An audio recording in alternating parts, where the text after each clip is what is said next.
सत्संगियों, माताओं, बहनें, बच्चों, सबको राधा स्वामी।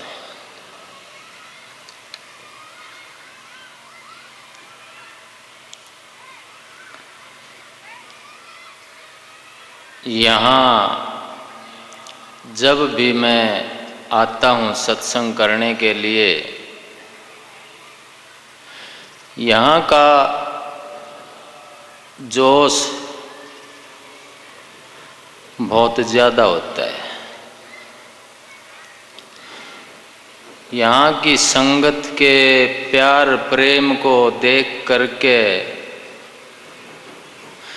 मेरा दिल बह जाता है।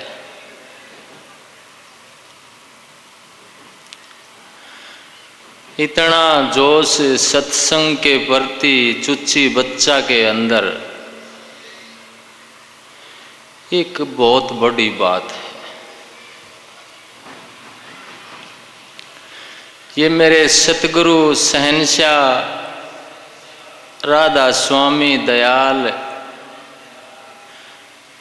ताराचंद जी महाराज की शिक्षाओं का रिजल्ट है।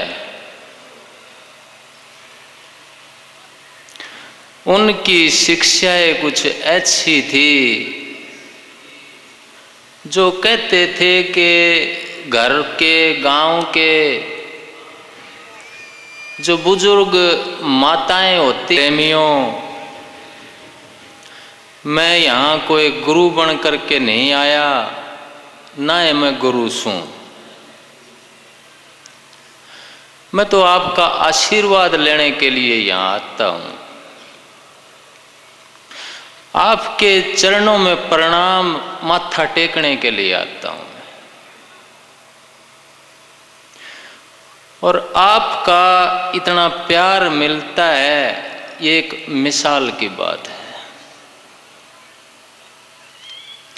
सारा गांव और गुआंढ किस तरह से आदर मान के लिए खड़ा हो गया है, मैं उसके योग्य नहीं हूं। मैं तो एक आपका पुत्र, आपका बेटा, आपका भाई हूं, जिसको इतना ज्यादा प्यार यहां मिलता है तो बार बार खींच करके चला आता हूं। मेरे सतगुरु राधा स्वामी दयाल परम संत ताराचंद जी महाराज की शिक्षाएं ऐसी थी कि वो घरों में शांति लाती थी, समाज के अंदर शांति पैदा करती थी, प्यार पैदा करती हैं। आज भी सत्संगियों, उन ते न्यारी बात मेरे पास कुछ है भी नहीं।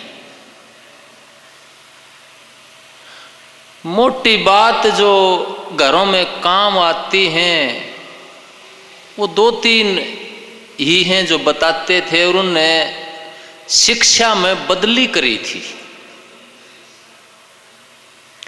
जो शिक्षा राधा स्वामी पंथ की और इस हिंदुस्तान के अध्यात्म की शास्त्रों में बताई गई थी, वो अच्छी अच्छी शिक्षाएं उन्होंने चुन ली थी, ठा ली थी। और टेम के हिसाब की बात बोल ली थी उन्होंने। वो कहते थे कि जो डॉक्टर होता है वो टेम का काम करता है, जो धन्वंतरी वैद्य जिसने घायल लक्ष्मण का इलाज कराया था, आज वो धन्वंतरी वैद्य आपका इलाज करने के लिए या आज के घायल हुए लक्ष्मण को ठीक करने के लिए वो नहीं आ सकते। आज के डॉक्टर की जरूरत पड़ेगी। वो कहते थे कि जो राजा चला गया वो राज नहीं चला सकता। आज आपको राजा चुनना पड़ता है, टाइम का राजा से काम चलता है। इंदिरा गांधी जा चुकी, लाल बहादुर शास्त्री, पंडित जवाहरलाल नेहरू जा चुके, अब उनसे काम नहीं चल सकता। तीसरी बात कहते थे कि जब औरत का पति गुजर जाता है तो जो पति चला गया उससे औलाद पैदा नहीं हो सकती है। इसी तरह मेरे सतगुरु कहते थे कि जो टाइम का और वक्त का सतगुरु होगा,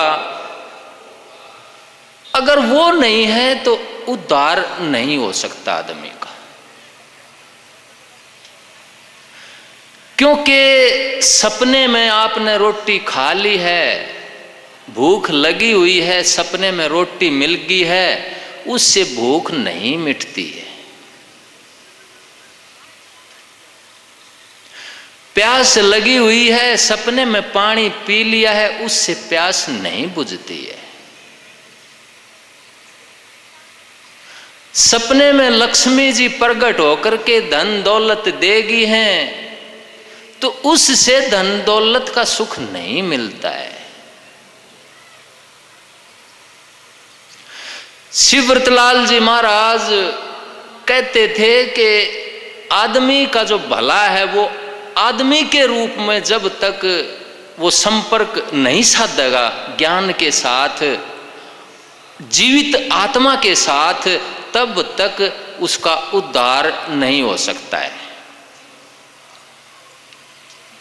इसलिए उन्होंने कहा कि सबसे पहली शिक्षा, जो सबसे पहली पीढ़ी, सबसे पहली सीढ़ी जो है राधा स्वामी पंथ की, राधा स्वामी योग की, वो ये है कि घरों के जो बुजुर्ग हैं, जो माँ बाप हैं, वो सबसे बड़े देवी देवता हैं। क्योंकि जब घर में शांति नहीं होगी तो कौन सा ध्यान करोगे, कहाँ बैठोगे ध्यान में, किस परमात्मा का ध्यान करोगे? क्योंकि जो द्वार परमात्मा ने हमारे को दिया है इस संसार में आने के लिए, वो सबसे पहला द्वार माँ बाप का होता है। वो कहते थे कि जो पिता हैं वो आसमान के जितने भी देवता हैं उनसे बड़े हैं, और जो माँ है वो धरती के जितने भी देवी देवते हैं सबसे बड़ी है। वो ये शिक्षा राधा स्वामी पंथ में शुरू से नहीं थी सत्संगियों। आप शालिग्राम जी महाराज, स्वामी जी महाराज के शास्त्र उठा करके देखना, वो कहते हैं कि कोई किसी का माँ बाप नहीं है, जो कुछ है सतगुरु है, जो कुछ हो परमात्मा है।